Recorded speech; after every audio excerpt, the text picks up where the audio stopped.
नमस्कार मित्रांनो, आजच्या कथेचं नाव आहे केळशी गावातील एक भयानक कहाणी. कथेचे मूळ नाव आहे पिंडाचा बळी. कथेचे लेखक आहेत संतोष देशपांडे. कथेला आता सुरुवात करू.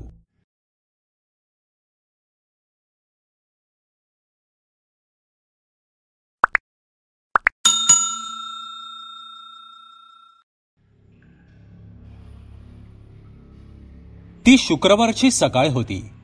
केळीच्या पानांमध्ये 2 वाटी भाताच्या मुदी घालून पिंड तयार करण्यात आलं होतं आणि ते पिंड नदीच्या पाण्यामध्ये विसर्जित करण्यासाठी जयेश आणि जगदीश नदीच्या घाटावर आले होते. त्या दोघांबरोबर गुंड्या भाऊ पुरोहित, जो त्यांना विधी सांगणार होता, तो देखील होता. आपल्या वडिलांना दशक्रिया विधीच्या माध्यमातून शांती लाभू दे म्हणून ते प्रार्थना करत होते. नदीच्या त्या पाण्यामध्ये केळीच्या पानातील 2 पिंड ते विसर्जित करणार इतक्यात मागून शरद पाटील नावाचा व्यक्ती मोठ्याने ओरडला, "थांबा, जागेवरच थांबा, अजिबात पुढे जाऊ नका. ह्या पाण्यामध्ये पिंडदान करायला बंदी आहे. मुळात या घाटावरती दशक्रिया विधी करण्याची परवानगीच नाही. दशक्रिया विधी करण्यासाठी दुसरा घाट आहे, तुम्ही त्या ठिकाणी जाऊ शकता. ह्या ठिकाणी फक्त वैदिक कार्य होतात."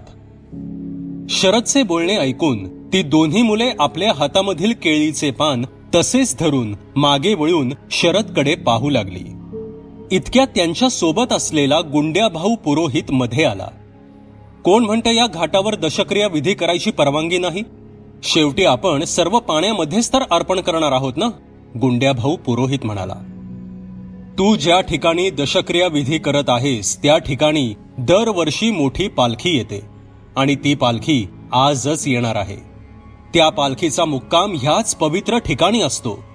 पुढील 10 दिवस त्या पालखीचा मुक्काम इथेच असणार आहे. त्या पालखीमध्ये देवाची मूर्ती असते आणि त्या मूर्तीला ह्याच पाण्याने पुढील 10 दिवस स्नान घातले जाते. हे तुला माहीत असायला हवं," शरद म्हणाला. "हो, मला हे सर्व माहीत आहे.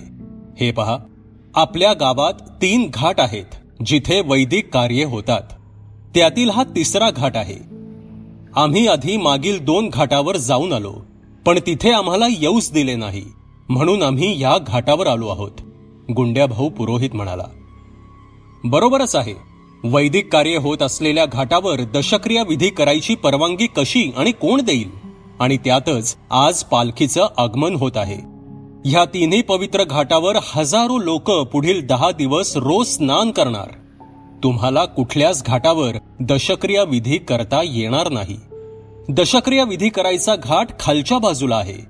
त्या 2 मुलांना कदाचित काही माहीत नसेल, पण तू तर दशक्रिया विधी सांगणारा आहेस. निदान तुला तरी हे माहीतच हवं," शरद म्हणाला.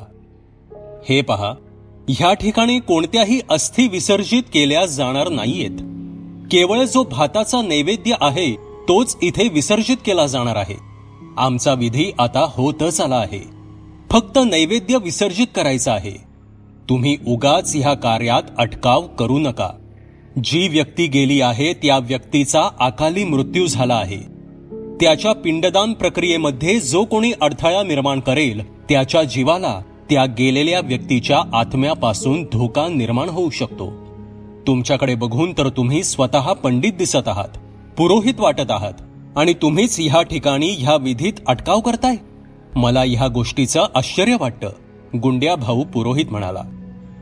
"होय, मी पंडित आहे, पण तरी सुद्धा मी तुम्हाला हेच सांगेन की दशक्रिया विधीचे कोणतेही साहित्य ह्या घाटावरती तुम्हाला विसर्जित करता येणार नाही. गावचे माननीय पुजारी तसेच गावचे सावकार ह्यांना ह्या ठिकाणी स्नान करून देवाची पूजा करण्याचा मान आहे. पालखीच्या वेळेला ते ह्या ठिकाणी येऊन स्नान करतात. गावातील जे मुख्य मानाचे लोक आहेत ते ह्या ठिकाणी पुढील 10 दिवस रोजच्या रोज स्नान करतात. जर त्यांना ह्या ठिकाणी विसर्जित केलेली केळीची पानं, भाताचा भाग पाहिला तर मग मात्र इथे हा विधी कुणी केला ह्याची चौकशी होईल आणि त्याचा त्रास तुला नक्कीच भोगावा लागेल. म्हणून मी सांगतो ते ऐक. इथून खालच्या बाजूला जो स्मशान घाट आहे तिथेच तुमचे सर्व विधी पूर्ण करा," शरद म्हणाला. "ठीक आहे, तुमचे म्हणणे आम्ही ऐकून घेतले आहे, पण तरी सुद्धा आम्ही ह्या ठिकाणाहून हलणार नाही, गुंड्या भाऊ पुरोहित म्हणाला. ते ऐकत नाहीत म्हटल्यावर शरदने गावातील लोकांना बोलवण्यासाठी सुरुवात केली. तो लगेचच जाऊन 4-5 लोकांना घेऊन आला. काहीच वेळात गावातील लोक त्या ठिकाणी आले. तसे शरद पुढे झाला आणि त्याने दशक्रिया विधी सुरू असलेल्या ठिकाणी येऊन तेथील सर्व साहित्य फेकून दिले. ते साहित्य फेकून देत असताना भाताच्या मुदी बाजूलाच लांब जाऊन पडल्या आणि फक्त मोकळे केळीचे पान नदीच्या पाण्यात जाऊन पडलं. आहो, हे काय केलं तुम्ही? आम्ही इथे अस्थि विसर्जित करायला आलो नव्हतो. केवळ भाताचे पिंड आम्ही विसर्जित करायला आलो होतो आणि तुम्ही त्यासाठी किती गोंधळ घातलात, जयेश आणि जगदीश म्हणाले. पण लोक ऐकायला तयार नव्हते. त्यांनी गुंड्या भाऊला मारायला सुरुवात केली. तुम्ही जे काही करत आहात ते खूप चुकीचं करत आहात. माझं नाव गुंड्या भाऊ आहे हे लक्षात ठेवा. माझ्या भावाला नंदनला जर ही गोष्ट कळाली तर खूप अवघड होईल, गुंड्या भाऊ म्हणाला. नंदनचे नाव ऐकल्यानंतर ती सर्व लोक थांबली. तुम्ही नंदनचे भाऊ आहात? लोकांनी गुंड्या भाऊला विचारलं. होय, नंदन दादा माझे भाऊ आहेत, गुंड्या भाऊ म्हणाला. आहो, मग तुम्ही मला हे अगोदरच सांगायचं नाही का? मला शरद पुरोहित म्हणतात. नंदन दादांना काही बोलू नका. मी तुमची माफी मागतो, शरद पुरोहित म्हणाला. आहो शरद, ह्यांच्या वडिलांचा अकाली मृत्यू झालाय. अकाली मृत्यू झाल्यानंतर दशक्रिया विधी जेव्हा होत असतो त्यावेळेला अजिबात अटकाव करायचा नसतो. तुम्ही मुद्दाम अटकाव निर्माण केला आहे. तुम्हाला माहित नाही की तुम्ही किती मोठी चूक केली आहे. त्याची शिक्षा तुम्हाला नक्कीच भोगावी लागणार, गुंड्या भाऊ म्हणाला. पण गुंड्या भाऊ, मी खरं तेच सांगितलं. ह्या ठिकाणी फक्त पवित्र कार्य करण्यासाठी लोकांना परवानगी आहे. मी ह्याच भागामध्ये काम करणारा व्यक्ती आहे. पण तुम्ही जे काही केलं ते खरंच चुकीचं आहे, शरद पुरोहित म्हणाले. शरद पुरोहित, तुमचं म्हणणं जरी बरोबर असेल तरी सुद्धा तुमच्या हातून जे काही घडलं आहे ते फार भयंकर घडलंय. त्याचे परिणाम तुम्हाला नक्कीच भोगावे लागतील, गुंड्या भाऊ म्हणाला. परिणाम भोगावे लागतील म्हणजे नक्की काय म्हणायचंय तुम्हाला? शरद पुरोहित यांनी विचारलं. ह्या 2 मुलांच्या वडिलांचा मृत्यू खूप विचित्र पद्धतीने झाला होता. त्यांनी केलेल्या भयंकर चुकीमुळे झाला. त्यांचे पिंडदान कोणत्याही अडथळ्याविना होणे गरजेचे होते. स्मशानाच्या घाटावर हा विधी होऊ शकला नसता आणि केवळ म्हणून आम्ही ह्या ठिकाणी आलो होतो. आणि जो कोणी ह्यामध्ये अडथळा निर्माण करेल त्या व्यक्तीला त्याच पद्धतीच्या मृत्यूला सामोरं जावं लागेल असं सांगितलं गेलं होतं. म्हणून आम्ही तुम्हाला म्हणत होतो की दशक्रिया विधीमध्ये अडथळा निर्माण करू नका, गुंड्या भाऊ म्हणाला. आता मात्र शरद घाबरला. मला हे सर्व माहीत नव्हतं. मला ह्यातून बाहेर काढा. तुम्हीच काहीतरी उपाय सांगा, शरद म्हणाला. ज्या कारणाने ह्या 2 मुलांच्या वडिलांचा मृत्यू झाला आहे त्याला पिंडाचा बळी म्हणतात, गुंड्या भाऊ म्हणाला. पिंडाचा बळी हा शब्द ऐकून शरदने गुंड्या भाऊंसमोर हात जोडले. गुंड्या भाऊ, मी पिंडाला नैवेद्य ऐकला होता, पण पिंडाचा बळी हा शब्द मी कधीच ऐकलेला नाही. काहीही झालं तरी मला या त्रासातून बाहेर काढा, शरद म्हणाला. म्हणूनच मी तुला सांगत होतो की दशक्रियेच्या विधीमध्ये अडथळा निर्माण करू नकोस. मी या ठिकाणी विधी करण्यामागचं कारण तू जाणून घेतलं नाहीस. स्मशानभूमीजवळ असलेल्या घाटावरती जर मी विधी केला असता तर ज्या व्यक्तीचा मृत्यू झाला आहे त्याच्या आत्म्याला शांती मिळणार नव्हती. पण आता खूप उशीर झालाय. मी स्वतः ह्यात काहीच करू शकणार नाही. तू स्वतःच्या हाताने हे वाईट कृत्य करून तुझ्या पाठीमागे नको ती ब्याद लावून घेतली आहेस, गुंड्या भाऊ म्हणाला. ठीक आहे, तुम्ही स्वतः काही करू शकत नाही, पण मला काय करावं लागेल हे तर सांगू शकता ना, शरद म्हणाला. ह्याची उकल होण्याचं ठिकाण स्मशान आहे. त्या ठिकाणी तुला जावं लागेल. गेलेल्या त्या व्यक्तीचा आत्मा दशक्रिया विधीनंतर मुक्त होणार होता, पण तू दशक्रिया विधीमध्ये अडथळा निर्माण केल्यामुळे आता तो आत्मा अजून मुक्त झाला नसेल. ह्या मुलांच्या सांगण्याप्रमाणे त्यांच्या वडिलांचा मृत्यू स्मशानात एका वडाच्या झाडापाशी झाला आणि त्याच स्मशानात त्यांच्या देहाला अग्नी देण्यात आला. ज्या ठिकाणी त्यांचा जीव गेला ते ठिकाण आणि त्यांना अग्नी देण्यात आलेलं ठिकाण ह्या दरम्यान कुठे ना कुठेतरी ह्या 2 मुलांच्या वडिलांचा प्रेत आत्मा तुला नक्कीच भेटेल आणि तो सांगेल की पिंडाचा बळी म्हणजे नेमकं काय आणि ह्यातून जर शक्य असेल तर तू कसा सुटू शकतोस, गुंड्याभाऊ म्हणाले. ही सर्व माहिती ऐकून घेतल्यानंतर शरदला चांगलाच घाम फुटला. त्याला कळून चुकलं की आता आपल्याला स्मशानात गेल्याशिवाय काहीच पर्याय नाही आणि आपण स्मशानात जाण्यासाठी जरी तयारी दर्शवली तरी तो आत्मा आपल्याला नेमकं काय सांगणार आहे ह्याचा काहीच नेम नाही. तो दिवस मावळला आणि रात्र झाली तसे शरद स्मशानात जाण्यासाठी तयार झाला. गोट्या, मी स्मशानात जात आहे. माझं एक काम आहे. जर मी पहाटेपर्यंत परत आलो नाही तर मला शोधत स्मशानात ये, शरद म्हणाला आणि तो निघाला. काहीच वेळात शरद स्मशानाजवळ पोचला. ज्या ठिकाणी जयेश आणि जगदीशच्या वडिलांचा मृत्यू झाला होता त्या वडाच्या झाडापाशी तो गेला. शरद त्या झाडाखाली बसला आणि त्याने त्या 2 मुलांच्या वडिलांच्या आत्म्याला आवाहन करायला सुरुवात केली. काही वेळ गेला तसे त्याच्या नजरेसमोर काळा धूर उत्पन्न होऊ लागला. त्या काळ्या धुराने माणसाचा आकार घेतला आहे असे काहीसे शरदला दिसत होते. त्या आकृतीमध्ये एका माणसाचा खूप विद्रूप आणि भयंकर असा चेहरा शरदला दिसत होता. शरद त्या व्यक्तीच्या चेहऱ्याला पाहून खूप घाबरला. त्या व्यक्तीच्या हातामध्ये एक मोकळं केळीचं पान होतं. माझा घास मला मिळत होता, पण तो तू चोरलास तो घास. तू मध्ये आडवा आलास. मी सुद्धा तेच केलं होतं. त्यामुळेच मला ह्या यातना भोगाव्या लागत आहेत. आता तुलाही ह्या यातना भोगाव्या लागणार. तुझाही असाच मृत्यू होणार. माझ्या 14व्याला तू स्मशानात खेचला जाशील आणि इथेच तुझा मृत्यू होईल, ती काळी आकृती म्हणाली. हे सर्व ऐकल्यानंतर शरद घाबरला. मला ह्यातून सोडवा, मला काहीतरी मार्ग सांगा, शरद म्हणाला. तुला जर ह्या सर्वातून सुटका हवी असेल तर एक काम करावे लागेल. 2 पिंड पत्रावळीमध्ये आणून मध्यरात्री ह्याच ठिकाणी अर्पण करावी लागतील. प्रत्यक्ष प्रेत आत्मा तुझ्या समोर जेवेल. त्याला जे काही लागेल ते तुला पुरवावे लागेल. तो जे काही मागेल ते तुला द्यावे लागेल, ती आकृती म्हणाली. तो कोणाचा प्रेत आत्मा असेल? तुम्ही स्वतः जेवणार आहात का अजून कोण? शरदने विचारलं. मी आणि माझ्या बरोबर बाबू गवळीचा प्रेत आत्मा सुद्धा असेल.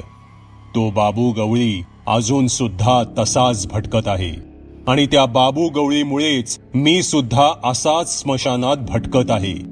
तुला त्याला पोटभर जेवायला घालावं लागेल, तसे तो मुक्त होईल.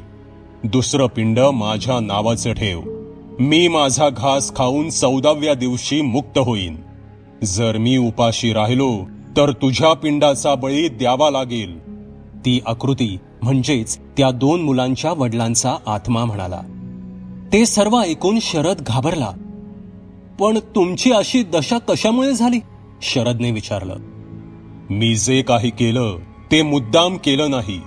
त्या दिवशी मी दारूच्या नशेत होतो. नशेतच लडखडत मी स्मशान घाटावर आलो. तिथे बाबू गवळीचे दशक्रिया विधी सुरू होते आणि मी नशेत बाबू गवळीच्या मृत्यूनंतर सुरू असलेल्या त्याच्या दशक्रिया विधीमध्ये अडथळा निर्माण केला. त्याचा आत्मा पिंडासह मुक्त होणार होता, पण मी त्याला पिंडाचा नैवेद्य मिळू दिला नाही. त्यानंतर एका रात्री मी झोपेत असताना माझ्या नकळत मी स्मशानात खेचलो गेलो आणि ह्याच वडाच्या झाडाखाली जळत असलेल्या एका चितेत मी ओढला गेलो आणि माझा मृत्यू झाला. आणि हे सर्व बाबू गवळीच्या आत्म्यानेच केले. माझ्यासोबत जे काही घडलं ते मी माझ्या पोरांना स्वप्नात जाऊन सांगितलं. स्मशानाच्या घाटावर मला माझा घास कधीच मिळाला नसता. कारण बाबू गवळीच्या आत्म्याने तो मला कधीच मिळू दिला नसता. म्हणून मी माझ्या मुलांना पिंडदानाचा विधी नदीच्या वरच्या घाटावर करायला सांगितला होता, जिथे बाबू गवळीचा आत्मा किंवा आणखी कुठलाही आत्मा प्रवेश करू शकणार नव्हता. म्हणून माझी मुले गुंड्या भाऊकडून त्या ठिकाणी विधी करून घेत होती.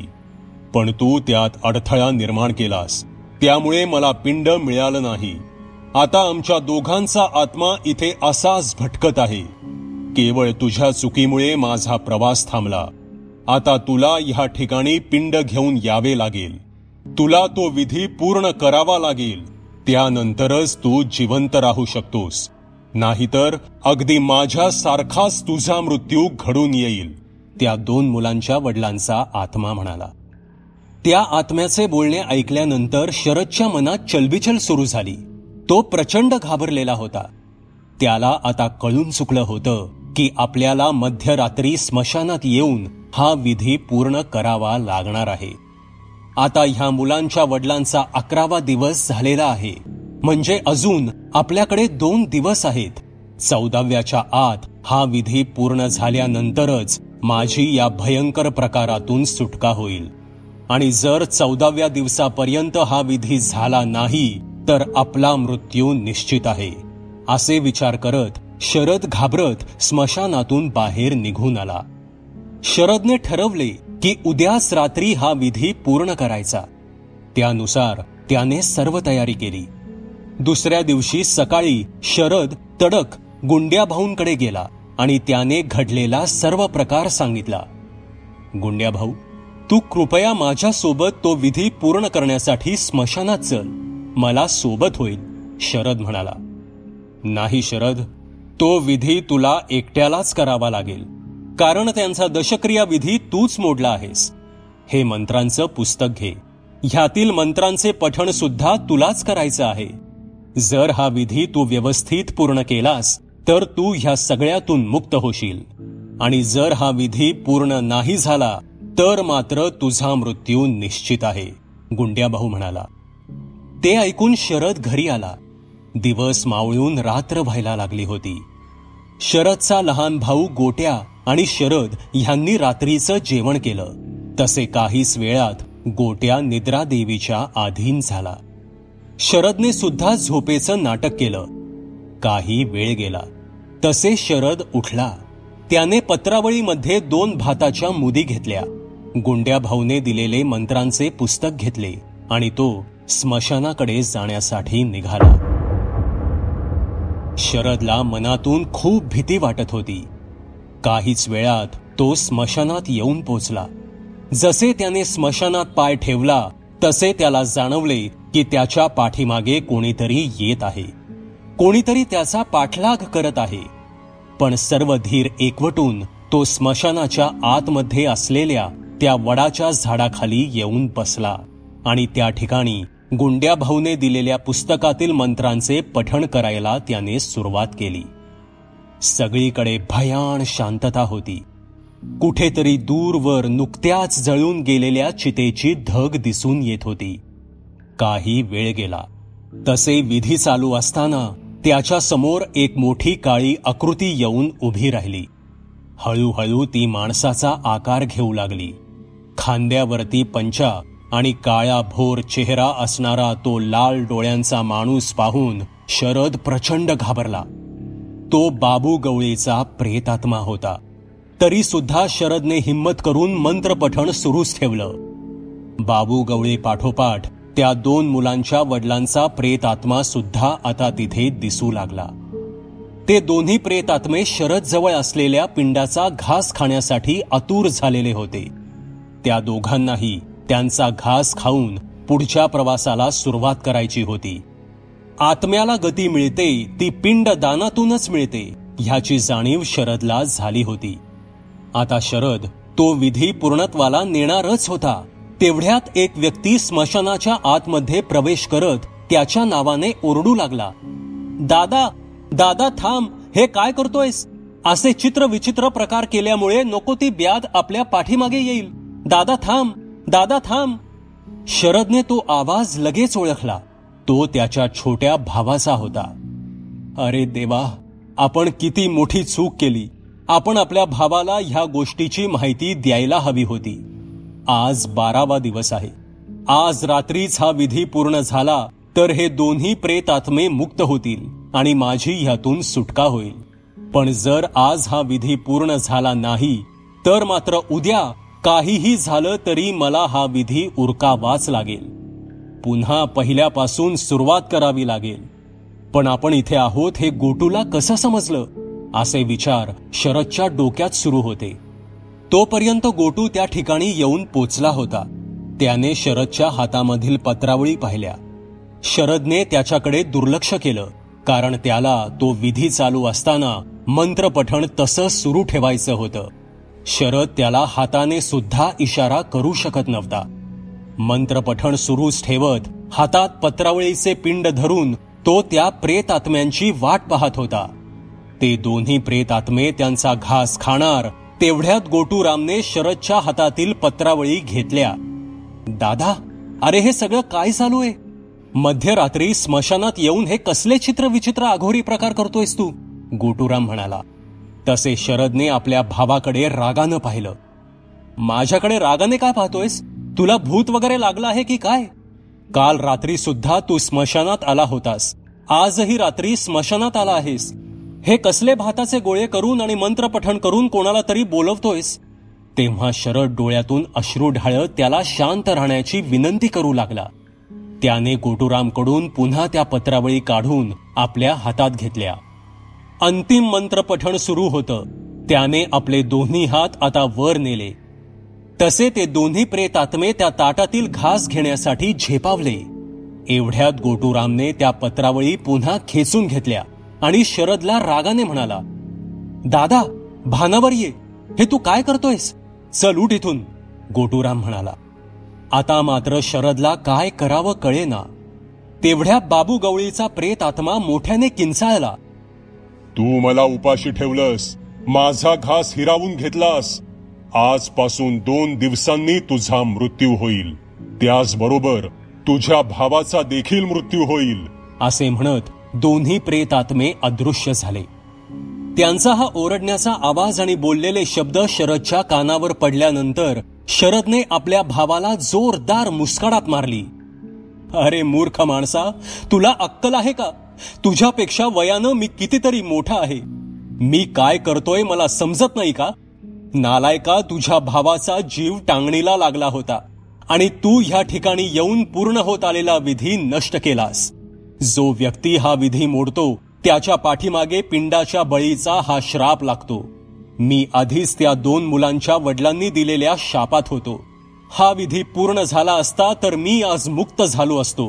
पण आता माझा आणि तुझा सुद्धा मृत्यू अटळ आहे, शरद म्हणाला. ते ऐकून गोट्या भयंकर घाबरला. दादा, मला ह्यातील काहीच माहित नव्हतं. तू कालही स्मशानात आला होतास. मला वाटलं कोणाचं तरी क्रियाकर्म असेल, पण काल तर कोणत्याही व्यक्तीचा गावात मृत्यू झाला नव्हता. आजही तू स्मशानात आलास. मला तुझी काळजी वाटली म्हणून मी इथे आलो, गोटूराम म्हणाला. काय केलंस रे तू हे गोट्या? ते अतृप्त आत्मे त्यांना घास मिळाला नाही म्हणून माझ्यावरती चिडून निघून गेले आहेत. आणि आता आपल्या दोघांचे मृत्यू अटळ आहेत, कारण ते प्रेतात्मे आता पुन्हा कधीच येणार नाहीत. शरद रडत बोलत होता. ते सर्व ऐकून गोटूराम पुरता घाबरून गेला होता. पण मी इथे आहे हे तुला सांगितलं कोणी? शरदने विचारलं. मला त्या मन्या गवळीनं सांगितलं की तू स्मशानात गेला आहेस म्हणून मी इथे आलो, गोटूराम म्हणाला. पण मन्या गवळीनं असं का करावं? तुला झोपेतून उठवून त्यानं हे का सांगितलं? ह्याचा जाब त्याला विचारायलाच हवा, शरद म्हणाला. ते दोघे त्यांच्या घरी आले आणि दिवस उजाडल्यानंतर ते दोघेही सरळ थेट मन्या गवळीच्या घरी गेले. मन्या गवळीनं त्या दोघांना आपल्या घराकडे येत असल्याचं पाहून घाबरून शेताच्या दिशेनं पळ काढला. हा आपल्याला बघून का पळतोय? नक्कीच ह्यामध्ये काहीतरी रहस्य आहे, शरद म्हणाला. तसे गोटूरामने मन्याला धावत जाऊन पकडलं. तू आम्हाला पाहून का पळत होतास? गोट्याने विचारलं. मला माफ करा, मी जाणून बुजून तुला तुझ्या भावाच्या पाठीमागे स्मशानात पाठवलं. पण ह्या मागे एक मोठी कहाणी आहे, मन्या गवळी म्हणाला. कसली कहाणी? शरदने विचारलं. तसे मन्या गवळी पुढे बोलू लागला. शरद, तुम्ही त्या प्रेत आत्म्यांना मुक्त करण्यासाठी विधी केला होतात. तुम्ही जर फक्त त्या 2 मुलांच्या वडिलांच्या आत्म्याला मुक्त केलं असतं तर त्याला माझा काहीच आक्षेप नव्हता. पण तुम्ही त्या 2 मुलांच्या वडिलांच्या आत्म्याबरोबरच बाबू गवळीच्या आत्म्याला सुद्धा मुक्ती देणार होतात. आणि तुम्ही तसं केलं असतं तर त्यातून तुम्ही तर मुक्त झाला असता, पण असं केल्यानं माझ्या बायकोच्या आत्म्यावर अन्याय झाला असता. माझा चुलत भाऊ बाबू गवळी हा भयंकर स्वार्थी व्यक्ती होता. आमच्या एकत्रित कुटुंबामध्ये सर्वांना त्रास देणारा तो एकमेव व्यक्ती होता. त्याच्या हव्यासामुळे आमच्या कुटुंबाला खूप काही भोगावं लागलं. त्याच्या रागीट स्वभावामुळे घरामध्ये सतत भांडण तंटे होत होते. त्यातच त्याच्या त्रासाला कंटाळून माझ्या बायकोनं विष पिऊन आत्महत्या केली. पण त्याआधी तिने बाबूला मरताना श्राप दिला होता की तिच्या 10व्याला त्याचा मृत्यू होईल. तिच्या पिंडाचा बळी म्हणून त्याचा बळी जाईल. तिचे वर्ष श्राद्ध जोपर्यंत होत नाही तोपर्यंत त्याचा आत्मा वेदनेत तसाच भटकत राहील. माझ्या बायकोचं वर्ष श्राद्ध झाल्यानंतरच बाबूच्या आत्म्याला मुक्ती मिळेल. माझ्या बायकोनं दिलेला श्राप तिचे वर्ष श्राद्ध पूर्ण होईपर्यंत मला पुढे चालवायचा होता, कारण त्याशिवाय तिच्या आत्म्याला शांती मिळणार नव्हती. म्हणूनच मी हे सर्व केलं. पुढे बाबूचा माझ्या बायकोच्या 10व्याला हृदयविकाराच्या झटक्याने मृत्यू झाला. पण तुम्हाला बाबूच्या प्रेत आत्म्याच्या मुक्तीचा मार्ग कळाला. तसे तुम्ही स्मशानात जाऊन बाबूच्या प्रेत आत्म्याच्या मुक्तीचा विधी पूर्ण करत होतात. म्हणूनच गोट्याला स्मशानात पाठवून मी तुमच्या विधीमध्ये विघ्न आणलं, मन्या गवळी म्हणाला. अरे मन्या, तू हे काय केलंस रे? आमचा काही दोष नसताना सुद्धा आम्ही ह्या भयंकर प्रकारात खेचलो गेलो आहोत. आता ह्यातून आम्ही कसे बाहेर पडणार? शरद म्हणाला. खरे तर तुमच्यासारख्या निष्पाप लोकांचा बळी जाणं हे दुर्दैवाची गोष्ट आहे. कदाचित माझ्या बायकोच्या आत्म्याला सुद्धा हे मान्य होणार नाही, मन्या गवळी म्हणाला. हाच विचार तू आधी केला असतास तर बरे झाले असते. आता हे बोलून काहीही उपयोग नाही. खूप उशीर झालाय, कारण आम्हाला बाबू गवळीच्या आत्म्याने आधीच श्राप दिला आहे की आजपासून 2 दिवसांनी आमच्या दोघांचा मृत्यू होईल. ह्यातून बाहेर पडण्याचा आता फक्त एकमेव मार्ग मृत्यू हाच आहे, शरद म्हणाला. शरद, गोट्या, मला माफ कर, पण एक शेवटचा प्रयत्न म्हणून मी सांगतो ते करा. तुम्ही आज रात्रीच पुन्हा स्मशानात जा. हाच विधी तिथे पुन्हा करा आणि दोघे मिळून करा आणि माझ्या बायकोच्या आत्म्याला आवाहन करा. कदाचित माझ्या बायकोचा आत्माच तुम्हाला मदत करू शकतो, मन्या गवळी म्हणाला. ठीक आहे, मरण तर तोंडाशीच आहे, पण एक शेवटचा प्रयत्न सुद्धा आम्ही करून बघतो, शरद म्हणाला. तो दिवस मावळला आणि रात्र झाली. तसे शरद आणि गोटूराम स्मशानात आले. मध्यरात्री बरोबर 12च्या सुमारास शरद आणि गोटूरामने विधीला सुरुवात केली आणि त्यांनी मन्या गवळीच्या बायकोच्या प्रेत आत्म्याला प्रकट होण्याचे आवाहन केले. काही वेळ गेला तसे वाऱ्याची एक झुळूक आली आणि त्याचबरोबर एक अतिशय सुंदर दिसणारी स्त्री आपल्या डोक्यावरती पदर घेऊन, हातामध्ये केळीचे पान आणि त्यावरती 2 भाताच्या मुदी घेऊन त्या ठिकाणी प्रकट झाली. हे घ्या, ह्याचाही घास दाखवा, ती बाई म्हणाली. मध्यरात्री स्मशानामध्ये येणारी बाई ही साधी सुधी बाई नसणार हे दोघांनी चांगलंच ओळखलं होतं. आपण मन्या गवळी ह्यांच्या... शरदचे वाक्य मध्येच तोडत ती बाई म्हणाली. होय, मीच मन्या गवळी ह्याची बायको. तुमच्या दोघांचा जीव धोक्यात आहे हे मला माहीत आहे.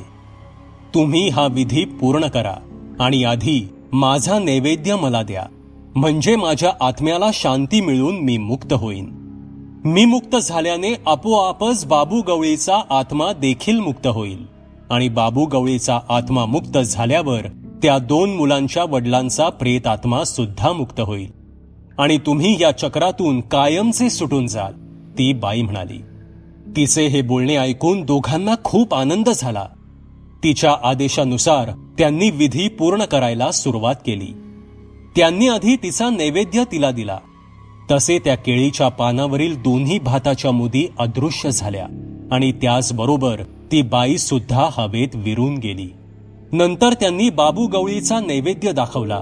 तसे काहीच वेळात त्या 2 भाताच्या मुदी केळीच्या पानावरून अदृश्य होऊन बाबू गवळीचा आत्मा सुद्धा हवेत विरून गेला.